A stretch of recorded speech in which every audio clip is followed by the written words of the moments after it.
Cancel culture is believed to be causing more harm than good in our societies, in our churches, in our families, even in our workplaces. And today we want us to draw our attention to how people get themselves in putting people aside.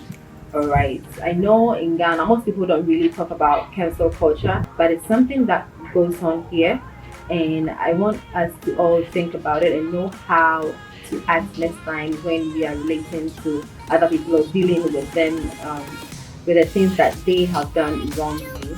Alright, so this is my friend Ekia, and she's joining me today so that we talk about the whole cancel culture issue. So, what do you think about cancel culture? Okay, so let me start by saying this. Growing up, there are times in our churches and even in our community where a teenager gets pregnant. That's a bad girl. Well, normally the boys are kept aside, so let me talk about the girls. That's a bad girl. She wasn't brought up well. We need to excommunicate, disfellowship this person from the church. I've seen people who, at the end of the day, the purpose of, let me say, disfellowshipping, excommunicating, whatever thing they intended doing. In our churches, we feel that we're doing it so that people don't fall into the same habits. We are protecting the integrity of our church, and we are protecting Jesus in the way so that we don't disgrace Jesus. Yeah. But just like all of us, we need grace. Yeah, exactly. We need grace. So people are cancelled from the church and from the communities, and at the end of the day, the purpose for doing that becomes negative. Alright, but I want to ask a question. With the whole cancel culture and how people are being discriminated in the church, do you think it actually works such that other people do not do the same thing? Well, I'll say that normally, let me take pregnancy, teenage pregnancy, or premarital sex that cause pregnancy. Yeah, okay. As an instance, it is not stopping anything. Yeah. The fact that you sack somebody from the church because the person got pregnant, that does not mean it's never going to happen. We are not actually, let me say, how do I put it? We are not actually condoning the wrong habits in quotes of people that lead communities and churches to decide on take some of the decisions that you do.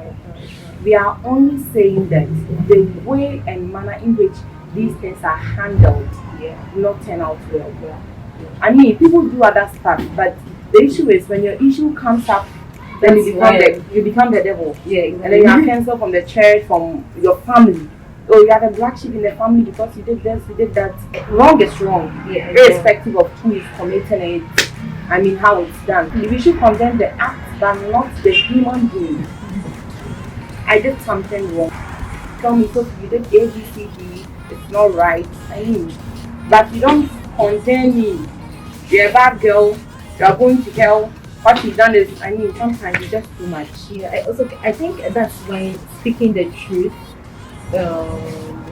in love, or like with love, comes in, so that someone is not doing something right, but then you also have to say it in such a way that the person doesn't become rebellious. You have to say it so that there will be a difference in the person's life, but not the for the person to be rebellious, withdraw, or feel bad and depressed about it. So we have to even follow up when we say to see how the person is doing. If the person needs help, the person's life for that. Exactly. So when the person needs help, you have to talk about it, right? So let's say someone is going through an addiction, for instance, and you know about it. Help the person, whether with therapy or counseling, the things that we need to do for the person to get better. I think we don't look at that, but all we do is the counseling part. Oh no, this person is bad, so we disassociate. One thing that pains me most is that sometimes people are cancelled because of one statement that they made. And if it's on social media, oh, that's even worse. unfollow, and then all followers are gone. Yeah, just because of a single statement. Okay, so I want to ask this quickly. Some people believe that the cancel culture actually started from the church. How true is that? The church. I know the church is a community of believers. we have a goal, we have an aim, we believe in Jesus, we're striving to be like Him. We are all in need of grace, and salvation is free for all of us. It's not for the pastor or the church leader, the choir leader, the church leadership, like, to decide, okay, this lady, you are punctual at church, you are going to heaven. No! Okay. That's, I don't know whether to say it's from the church. Not everybody is in the church. But it is within the church. It's within the church. But that is you are not sure that it originated from the church. Yeah, because it's not just in the, sometimes in people's family. Yeah, it happens. In people's family. This line that you are trolling isn't something that should be associated with that family. And do you think cancel culture is more in families that are very, very religious? I'll say that every religion has its own principles. Let me say do's and don'ts. Yeah. And there are some acts and conduct that you don't expect somebody from a Christian home to be found in, or somebody who's a Buddhist, a Muslim. We have our own principles, moral principles that if you find yourself in a certain act, like, we can't but self-condemn it. But there are some people, we are not affiliated with any religion. They do the wrong things and we just know it's wrong. Yeah. It's not like the church is condemning it, or a particular sect known for a certain belief is condemning it. But everybody condemns it because wrong is wrong, and we see it and we know that it's wrong. But my issue is when it's in the church, it's very painful. Yeah, and I think the problem with it being in the church is that we forget that we are Christians, and we forget that there is something called forgiveness. We forget that Jesus says we shouldn't judge anyone, and we forget that there is grace for everyone. Alright, such that we just don't think, oh, this person. Sometimes I don't know whether we feel like somebody doesn't deserve grace or that somebody cannot change, because change is everyone can change. Exactly. So judging someone for something they did yesterday or an hour ago is even wrong. Let's say somebody is caught in an act. One thing about this canceling thing is that I always feel that when your issue comes up, that is when you are exposed. And there are people doing the same thing or even worse. But because they are not okay. Yeah. We talk about people basically. It turns out that it becomes a backdoor for people to leave the church. It's a backdoor. Okay, she comes today, she did something, people condemn her, she's not getting friends again in the church, losing friends here and they come here, hello, and the hi is fine. Hi. The response isn't the best.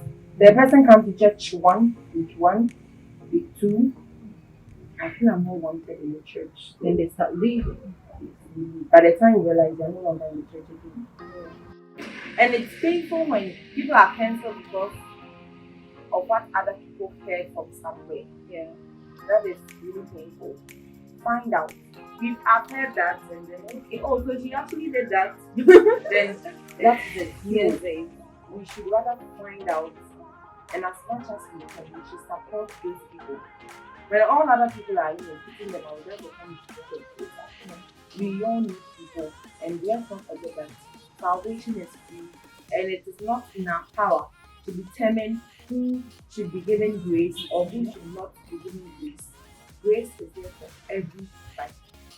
So now we know canceling culture is not good, and we have to know how best to handle the wrongdoings of other people and how best to help them actually realize their wrongdoings to cause change in their lives, but not the kind of attitude that is going to head up children away from Christ. We should all realize that everyone needs grace.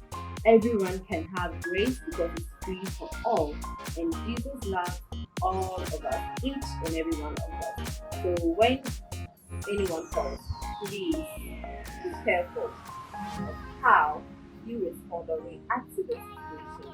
The Bible says, first take away the love from your own eyes before you do for others as well. Thank you so much for watching the video. See you next time.